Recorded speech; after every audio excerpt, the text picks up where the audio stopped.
Can't access your TP-Link router settings because tplinkwifi.net won't load? Don't panic.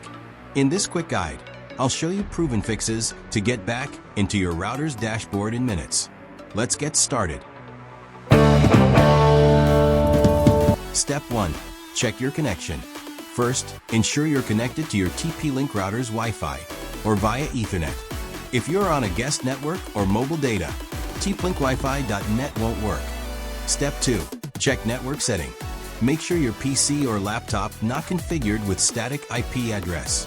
To change settings, go to Network Settings. Press Windows key plus R button. Now type ncpa.cpl to open Network Settings. Right-click on Network Adapter, your TP-Link connected, and go to Properties. Now select TCP IPv4 and press Properties button. Select Obtain IP address automatically and press OK button to save settings. After saving settings, now access tplinkwifi.net. It should work.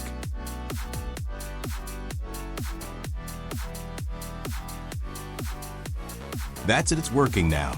But if you're still facing issue, follow next steps. Step 3. Disable VPNs and proxies. VPNs, ad blockers, or proxy settings can block local IP access.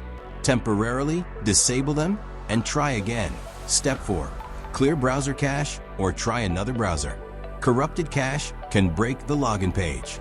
Clear your browser history or try Firefox/Edge as a workaround. Step 5. Reset router. Still stuck? Hard reset your router. Press the reset button for 10 seconds. Set it up again via the TP-Link Tether app. Note, this erases all custom settings. That's it. If you found this video helpful, don't forget to like, share, and subscribe channel. Thanks for watching.